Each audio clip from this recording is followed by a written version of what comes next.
Picture this: a lonely lighthouse perched on jagged cliffs in the North Atlantic, waves crashing below, wind howling through the night.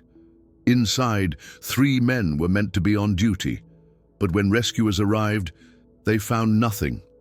The fire was cold, meals untouched, clocks stopped, the lighthouse stood silent, abandoned. Not a single body was ever recovered. No clear explanation was given.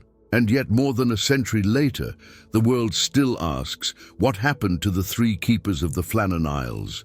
Stick around, because this mystery will take you through brutal storms, folklore of sea spirits, and theories that sound stranger than fiction. And by the end, you'll see why this case has haunted sailors and historians alike for over 120 years. Before we dive in, don't forget, hit subscribe, drop a like, and share this story with a mate. These are the kinds of mysteries you won't hear anywhere else.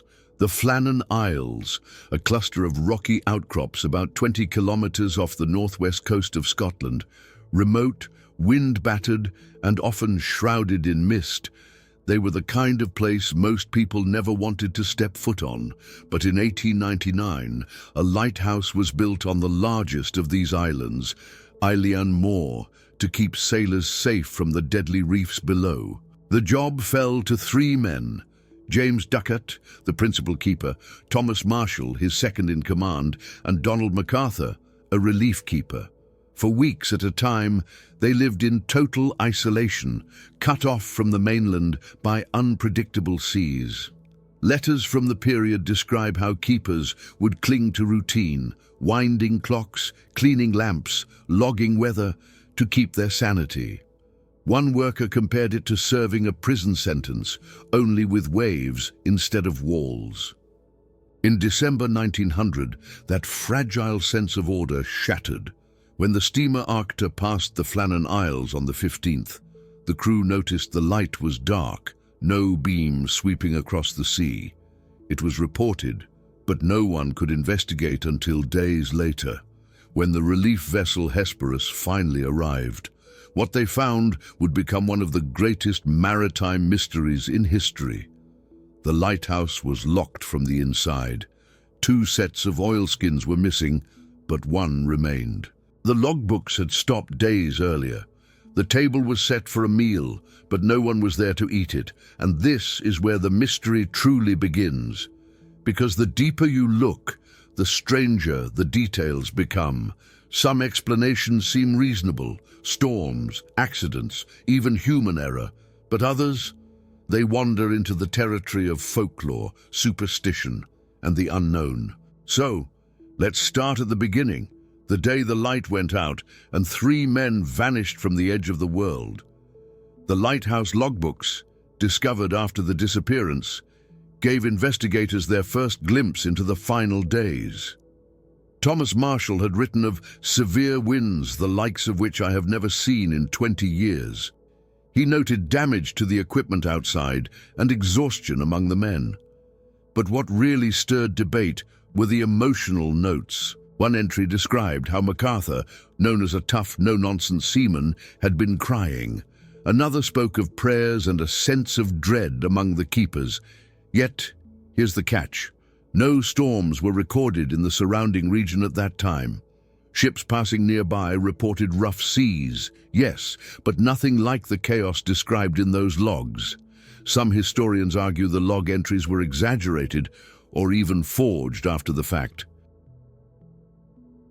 Others think the men, isolated for weeks, may have suffered a psychological breakdown. After all, the human mind can play tricks when confined to stone walls and endless winds. It's a chilling picture. 3 men holding on, logging fear and despair, as though they knew something was coming. When the Hesperus finally docked on 26 December 1900, relief keeper Joseph Moore was the first to step ashore. His account would haunt him for the rest of his life. He entered the lighthouse to find silence. The kitchen table looked as if someone had left in the middle of a meal. A chair lay toppled over. 2 sets of heavy oilskins were gone, but MacArthur's still hung on the hook. The fire in the grate was out. cold to the touch. The clocks on the wall had all stopped. Moore searched every room, calling out the names of his colleagues, but the only sound was the wind howling through cracks in the stone. When he returned to the Hesperus, his face was pale. He told Captain Harvey that the station was deserted. A telegram was sent back to the mainland. "A dreadful accident has happened at Flannan's. Keepers missing. Apparent that they have been blown over cliffs or drowned." It seemed like the obvious conclusion, but the evidence told a more complicated story. Why had the doors been locked? Why was only one set of gear left behind? And why, most of all, would all three men have left the safety of the tower together, breaking strict Lighthouse protocol? The first and most widely accepted theory points to the brutal power of the sea. Along the western landing stage, investigators found twisted metal railings and heavy stones dislodged. The damage suggested waves of enormous force.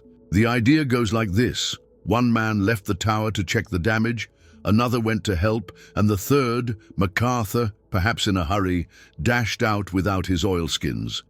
At that moment, a rogue wave, possibly over 30 meters high, smashed against the cliffs, sweeping all three men into the Atlantic. It's a logical explanation, but it has holes. Rogue waves are rare, though not impossible. And if one did strike, why hadn't other ships reported such monstrous seas? Why lock the door behind them? Why leave the logbook filled with such ominous words? The sea might have taken them, but the details still don't quite add up. Another possibility is human nature itself.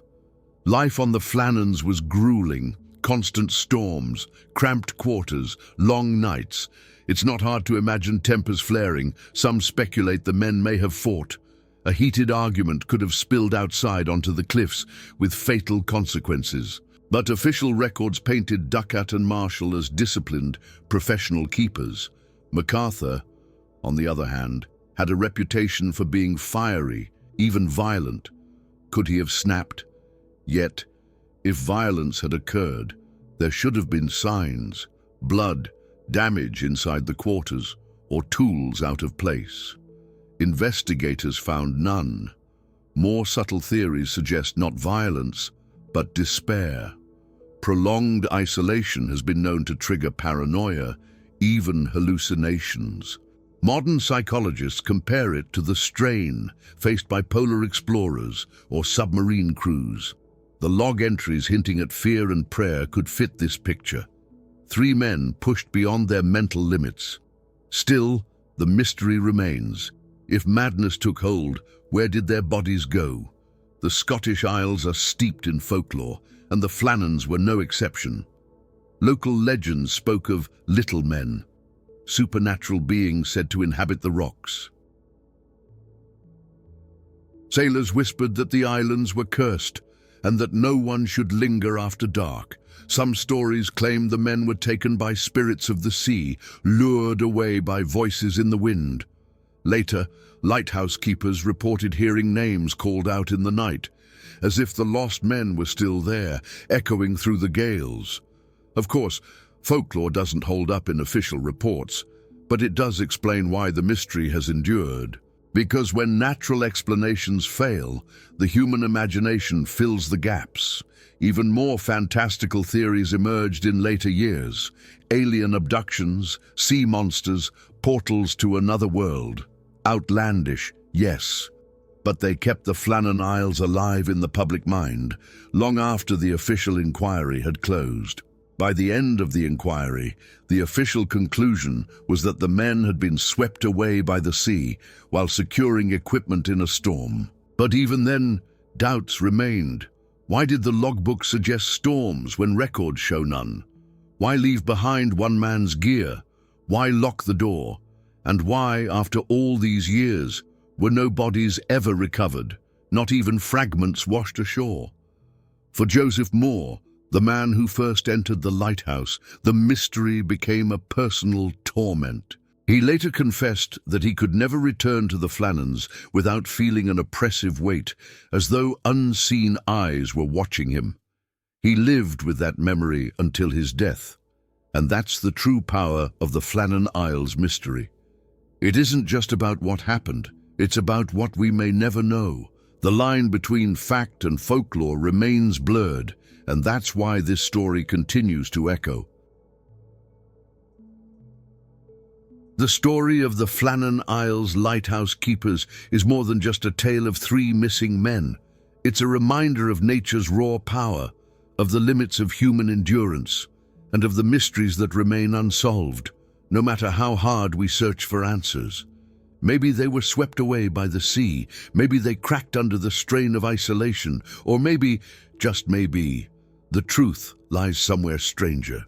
What's certain is this: in December 1900, 3 men vanished from a lighthouse in the North Atlantic, and over a century later, their fate remains one of history's most enduring mysteries. If you've made it this far, you're clearly as fascinated by these mysteries as we are.